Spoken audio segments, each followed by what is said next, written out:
Tonight, at some point, you will probably cook something. Maybe it's just water boiling for pasta. But at some point between raw and plate, heat will be involved, and you won't think twice about it. Now, here's the thing almost nobody asks. Every other animal on Earth eats its food exactly as nature provides it.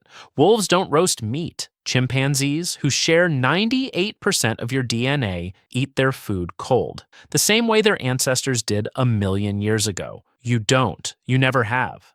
And the question of why that is, why humans are the only species that transforms food before eating it, turns out to have an answer so strange it reframes not just what cooking is, but what you are. Because the evidence in evolutionary biology suggests something that sounds almost too simple. Cooking may not be something humans invented after becoming human. It may be one of the main reasons humans became human at all. By the end of this video, you will understand exactly what cooking did to the human body and brain, and why the meal on your plate tonight connects to nearly 2 million years of history you carry in your own biology. Start with the number 42. Before cooking, our ancestors spent roughly 42% of their waking hours chewing. That's not an exaggeration. Gorillas chew raw food for up to 8 hours a day, chimpanzees 6.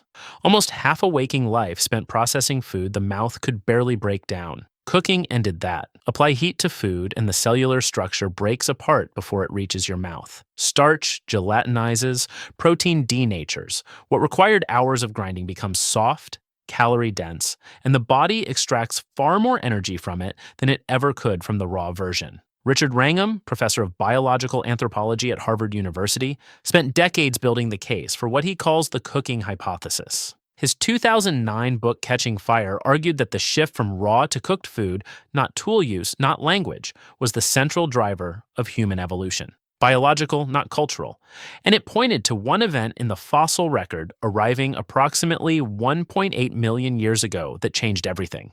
But to understand what cooking actually did, you first need to understand a problem the body had been trying to solve for millions of years. The human brain uses roughly 20% of your total energy at only 2% of your body weight. Running a brain this large costs more than almost any other biological investment a body can make. For most of evolutionary history, that cost created a hard ceiling on how large the brain could grow. In 1995, anthropologists Leslie Aiello and Peter Wheeler at University College London published a paper in Current Anthropology proposing an elegant solution. They called it the expensive tissue hypothesis. As the brain grew larger in early humans, the gut got measurably smaller. The energy budget didn't expand, it was redistributed. A shorter gut processing, easy to digest cooked food freed the metabolic resources a larger brain required.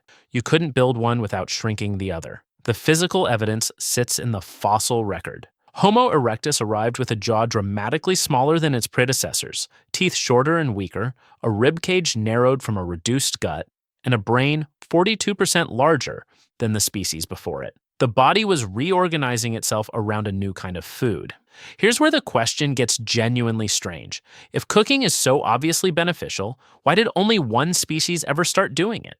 The easy assumption is cognitive. Chimpanzees don't cook because they can't understand the concept. The transformation from raw to cooked is too abstract. In 2015, psychologist Felix Warneken and evolutionary biologist Alexandra Rosati at Harvard tested that assumption directly. 9 experiments with chimpanzees at a sanctuary in the Republic of Congo, published in Proceedings of the Royal Society. The chimps preferred cooked food over raw, consistently without training. More than that, they understood the transformation. They delayed eating specifically to have food cooked. They saved raw pieces to put through the cooking device. They grasped that something in the process changed the food itself. Warneken's conclusion: the cognitive tools for cooking existed long before humans controlled fire, possibly as far back as 7 million years ago, before the human and chimpanzee lineages separated. The chimps can't cook for one reason only: they can't control fire. But here's the part almost nobody talks about, because this finding raises a much larger question than it answers. At this point, the story looks like a clean equation.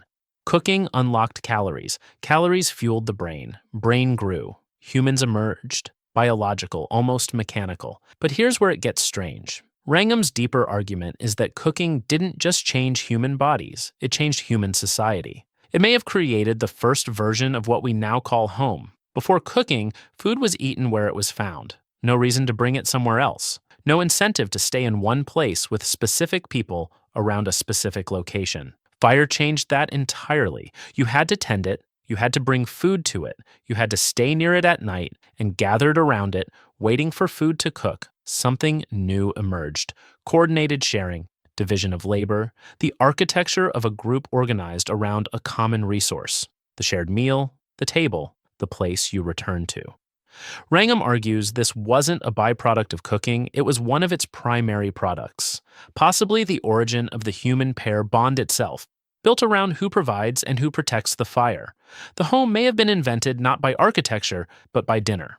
Here's what the science cannot resolve. The clearest archaeological evidence for controlled fire sits around 400,000 years ago.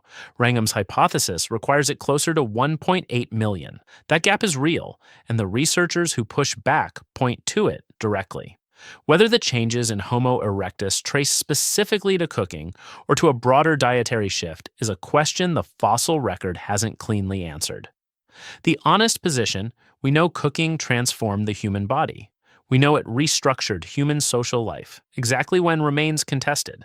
But here's what the evidence does show. Every human culture in recorded history cooks. Not most all. There is no documented human society anywhere, at any point in history, that subsists on raw food alone. It isn't preference, it's biological dependency. Your gut is shorter than a chimpanzee's, your jaw smaller, your teeth weaker.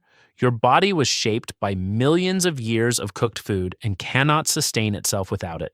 You are literally a cooking animal. Remember the 42%, almost half a waking life spent chewing? Cooking gave those hours back, and in those hours, over hundreds of thousands of years, language developed. Planning, story, ritual, shared memory. The things that feel most distinctly human grew in time that cooking created. So here is the question worth sitting with tonight. When you cook a meal or sit down to one someone else made, what exactly are you continuing? Humans have gathered around fire and food for nearly 2 million years, not just to eat, to be together, to mark time, to build the thing that feels in the middle of it like home.